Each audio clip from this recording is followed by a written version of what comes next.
இன்னைக்கு நம்ம சிறகடிக்க ஆசை தொடரல என்ன நடக்குது அப்படின்னா, மீனா வந்து மனோஜ் வந்து கோயில் வாசல்ல பார்த்துறாங்க. எதுக்காக இந்த மாதிரி உட்காந்துட்டு இருக்கீங்க, எந்திரிங்கன்னு சொல்றாங்க. ஆனா வந்து மனோஜ் வந்து எந்திரிக்கவே இல்லை. அவர் வாட்டில் வந்து மறுபடியும் பிச்சை எடுக்கிற மாதிரி அம்மா அப்பா அப்படின்னு எல்லாத்தையும் காசு கேட்டுட்டே இருக்காரு. மீனாக்கு வந்து ரொம்ப ஃபீல் ஆயிருது. என்ன அவர் இப்படி பண்ணிட்டு இருக்காரு அப்படின்ட்டு ஃபீல் பண்ணிட்டு போய் முத்து கால் பண்றாங்க. முத்து கால் பண்ணி வந்து இங்க சீக்கிரமா இந்த கோயிலுக்கு வாங்க அப்படிங்கிறாங்க. உடனே வந்து முத்து இருந்துட்டு எதுக்கு மறுபடியும் உன்னை தூக்கி ஏதாவது தூக்கிட்டு மேலே போகணுமா, ஏதாவது பண்ணணுமா அப்படின்னு கேட்கிறாரு. உடனே வந்து மீனா இருந்துட்டு அப்படியெல்லாம் இல்லை, உங்க அண்ணா வந்து இங்க வந்து இருக்காங்க அதனாலதான் அப்படிங்கிறாங்க. உடனே முத்து இருந்துட்டு எதுக்கு அவன் அங்க இருக்கிறான், அவனுக்கு அங்க என்ன வேலை, அவன் எப்போ பார்க்கில் தானே தூங்கிட்டு இருப்பா அப்படின்னு சொல்றாங்க. இல்லை உங்க அண்ணன் இங்கே பிச்சை எடுத்துட்டு இருக்காரு அந்த மாதிரி சொல்லவும் முத்துக்கு ரொம்ப ஷாக் ஆயிடுது. எதுக்கு இந்த மாதிரி பண்ணிட்டு இருக்கான்னு தெரியலையே அப்படின்ட்டு சரி நான் வரேன் அப்படின்ட்டு ரொம்ப ஃபீல் பண்ணிட்டு வராங்க. அதுக்கப்புறம் முத்துவும் மீனா வந்து மனோஜ் கிட்ட பேசுறாங்க. எதுக்கு இப்படி உட்காந்துட்டு இருக்கிற, எந்திரி, நம்ம ஃபேமிலியை பற்றி எல்லாரும் என்ன நினைப்பாங்க பார்த்தாங்கன்னா, நீ எதுக்கு இந்த மாதிரி பண்ணிட்டு இருக்க, ரொம்ப அசிங்கமா இருக்கு, இந்த மாதிரிலாம் பண்ணாதடா, நீ படிச்ச படிப்புக்கு ஏற்ற மாதிரி வேலையை தேடுவின்னு பார்த்தா இந்த மாதிரி வந்து உட்காந்துட்டு இருக்கிற, அசிங்கமா இல்லையா உனக்கு அப்படின்னு போட்டு ரொம்ப திட்டுறாங்க. உடனே வந்து மனோஜ் இருந்துட்டு இந்த மாதிரி சாமியார் வந்து சொன்னாரு அதனால தான் அப்படிங்கிற மாதிரி சொல்றாங்க. உடனே முத்து வந்து திட்டுறாரு. ஏன்டா உனக்கு கொஞ்சமாவது அறிவு இருக்கா, இப்படி உட்காந்தா மட்டும் உனக்கு வந்து காசு கிடைச்சிருமா, யார் அப்படி சொன்னது, ஏன் இப்படி பண்ணிட்டு இருக்கிற, எந்திரி முதல்ல அப்படின்னு போட்டு திட்டாரு. பக்கத்தில் இருக்கிறவங்கலாம் இந்த தொழில எதுக்கு தப்பா பேசுற அப்படின்னு வந்து முத்து வந்து சொல்றாங்க. உடனே வந்து முத்து வந்துட்டு மனோஜ் கிட்ட நீ எவ்வளவு படிச்சிருக்கிற, இத்தனை படிச்சுட்டு இங்க உட்காந்துருக்கிறேன்னு அம்மா அப்பாக்கெல்லாம் தெரிஞ்சு எவ்வளவு ஃபீல் பண்ணுவாங்க, கொஞ்சம் நினைச்சு பாரு, நீ முதல்ல எந்திரி அப்படின்ட்டு முத்து வந்து வீட்டுக்கு கூட்டிட்டு போறாங்க.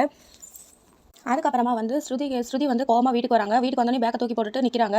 உடனே ஸ்ருதி அவங்க அம்மா அப்பா வந்து விசாரிக்கிறாங்க. ஸ்ருதி வந்து கண்டிப்பாக இங்கேருந்து போக மாட்டா அப்படின்னு ஆல்ரெடி பேசிட்டு இருப்பாங்க. உடனே ஸ்ருதி இந்த மாதிரி வரவும் என்ன ஸ்ருதி ஆச்சு, எதுக்கு இவ்வளோ கோவமா இருக்கிற அப்படின்னு கேட்கவும் இந்த மாதிரி வந்து அவன் இங்கே தான் இருக்கிறான், இப்போ இருக்கிறான், இந்த மாதிரி வந்து என்னை வந்து மிஸ்பிஹேவ் பண்ண இங்கிட்ட வந்து மிஸ்பிஹேவ் பண்ண பார்த்தா அதுக்குள்ளே வந்து இந்த மாதிரி வந்து முத்து வந்து காப்பாற்றிட்டாரு அப்படின்னு சொல்கிறாங்க. உடனே வந்து முத்தை வந்து காப்பாற்றினா அப்படின்ட்டு ஸ்ருதியோட அவங்க அப்பா வந்து டவுட்டாக கேட்குறாங்க. அவன் எப்படி கரெக்டாக ஹீரோ மாதிரி வந்து கரெக்டாக உன்னை காப்பாற்றுவான், இதில் என்னமோ இது இருக்குது அப்படிங்கிற மாதிரி ரொம்ப தான் பேசுகிறாரு. உடனே ஸ்ருதி இருந்துட்டு நீங்கள் இந்த மாதிரி பண்ணுறதா எல்லாத்துக்கும் பிரச்சனை, நீங்கள் இந்த மாதிரி அன்றைக்கி பேசுனால தான் வந்து முத்து வந்து உங்களை அடிச்சிருக்காரு அப்படின்னு சொல்லவும் உடனே ஸ்ருதி அவங்க அம்மா இருந்துட்டு அப்போ வந்து அடிச்சது வந்து தப்பில்லைன்னு சொல்கிறியா அப்படின்னு கேட்குறாங்க. உடனே ஸ்ருதி இருந்துட்டு நான் அடிச்சது தப்பில்லைன்னு சொல்லலை, ஆனால் வந்து நீங்கள் வந்து அந்த மாதிரி பேசின தப்பு தானே, நீங்கள் வந்து இந்த மாதிரி பேசுறதுனால தான் இந்த மாதிரி நடந்தது அப்படிங்கிற மாதிரி சொல்கிறாங்க. அடிச்சவன் வீட்டுக்கு நீ போகிறேன்னு நினைக்கிறியா அப்படின்னு கேட்குறாங்க ஸ்ருதி அவங்க அம்மா. உடனே ஸ்ருதி இருந்துட்டு ஆமாம் நான் போகத்தான் போகிறேன், நான் வந்து ரவி வந்து தனியாக இருக்கிறது அவனுக்கு எப்படி தெரியும் முத்துக்கு, அப்போ அங்கேயே போய் பேசியிருக்காங்க, அவங்க ஃபீல் பண்ணியிருக்காங்க தானே அர்த்தம், நான் கண்டிப்பாக வந்து போயிடுவேன் அப்படின்னு சொல்லிட்டு அந்த வீட்டிலேருந்து கிளம்பி போயிடுறாங்க ஸ்ருதி.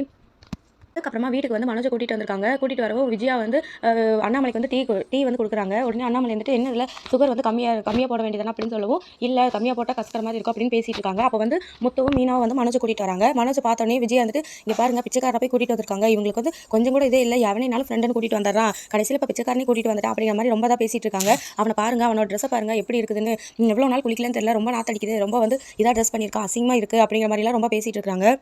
அதுக்கப்புறமா விஜயா வந்து அம்மா அப்படின்னு கூப்பிட்றா மனோஜ். உடனே விஜயா வந்துட்டு அம்மா அப்பான்னு சொன்னால் உனக்கு வந்து சாப்பாடு போட்டு வீட்டில் வச்சுக்கோன்னு நினச்சியா, முதல்ல நீ வெளியே போ, எதுக்கு இந்த மாதிரி பண்ணிட்டு இருக்கிற அப்படின்னு வந்து மனோஜை போட்டு திட்டுறாங்க.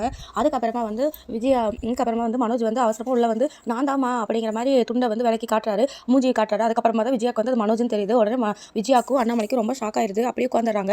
அதுக்கப்புறமா வந்து ரோகிணி வந்து வீட்டில் இருந்து ரூம்லேருந்து வெளியே வராங்க. உடனே ரோகிணி கிட்ட சொல்கிறாங்க என் பையன் நிலம வர எப்படி ஆயிடுச்சுன்னு பார்த்தியா, என்ன ஏன்டா இப்படி பண்ணிட்டு இருக்கிற, என்னாச்சு, எதுக்கு இந்த மாதிரி பண்ணிட்டு இருக்கிற, அப்படி பார்க்கவே முடியல அப்படிங்கிற மாதிரி ரொம்ப அழுகுறாங்க விஜயா. உடனே வந்து அண்ணாமலை வந்துட்டு ஏன்டா நீ பிச்சை எடுத்து வந்து இதுதான் உனக்கு வழியா, நீ பிச்சை எடுத்து என்ன 14 லட்சம் வந்து சம்பாதிக்க போறியா அப்படிங்கிற மாதிரி கேட்குறாங்க. உடனே அவர் இந்த மனோஜ் இருந்துட்டு எனக்கு வேறு வழி தெரியல, வேறு என்ன பண்ணுறேன்னு தெரியல, அதனால தான் இந்த மாதிரி பண்ணினேன், ஒரு சாமியார் வந்து இந்த மாதிரி சொன்னார் அதான் அப்படி பண்ணேன் அப்படின்னு சொல்கிறாரு. உடனே எல்லாரும் திட்டுறாங்க. ரோகிணிக்கு வந்து ரொம்ப ஷாக்கே தாங்கவே முடியல.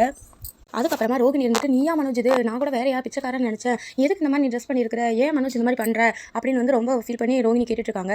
உடனே வந்து மீனா வந்து சொல்கிறாங்க நான் வந்து இந்த மாதிரி கோயிலுக்கு போயிருந்தேன், அங்கே வந்து எல்லாரும் பிச்சை எடுத்துட்டு இருந்தாங்க, அது கூட மனோஜ் இப்படி உட்காந்துருந்தாரு, எனக்கே ஷாக் ஆயிடுச்சு, அதுக்கப்புறம் தான் நான் முத்து கூப்பிட்டு சொன்னேன் இந்த மாதிரி வந்தாங்க அப்படிங்கிற மாதிரி சொல்கிறாங்க. உடனே முத்து வந்துட்டு இவன் நீ மதிக்க மாட்டா, ஆனால் வந்து என்ன இருந்தாலும் கூட பிறந்த அண்ணன் இல்லை, நான் எப்படி உன்னை விட முடியும் அப்படின்னு சொல்லி ரொம்ப ஃபீல் பண்ணுறாங்க. அதுக்கப்புறமா மனோஜ் வந்து இந்த மாதிரி சொல்கிறாரு எது நினைச்சாலும் நம்ம நடக்கும் அப்படின்னாங்க, அதனால தான் சாயந்தரம் வரைக்கும் உட்காந்துருந்தா அப்படிங்கிற மாதிரி சொல்கிறாங்க. அதுக்கு போய் இவன் இந்த சட்டையை வந்து வாடகைக்கு வாங்கி போட்டிருக்கா அப்படின்னு முத்து சொல்கிறாங்க. உடனே வந்து முத்து அப்படி சொல்லவும் ரோகிணி வந்துட்டு ஏன் இப்படி பண்ணுற மனோஜ் அப்படின்னு கேட்குறாங்க. அதுக்கப்புறமா விஜய் வந்துட்டு இந்த மாதிரி உன்னை கோலத்தில் பார்க்கணும் தான் நாங்கள் இன்னும் உயிரோடு இருக்கிறக்குள்ள உன்னை இந்த மாதிரி ஒரு கோலத்தில் பார்க்க வச்சுட்டி அப்படின்னு ரொம்ப ஃபீல் பண்ணுறாங்க. அதுக்கப்புறம் மனோஜ் காட்டுறாங்க. அதோட இன்னைக்கு எபிசோட் முடிஞ்சது. நன்றி.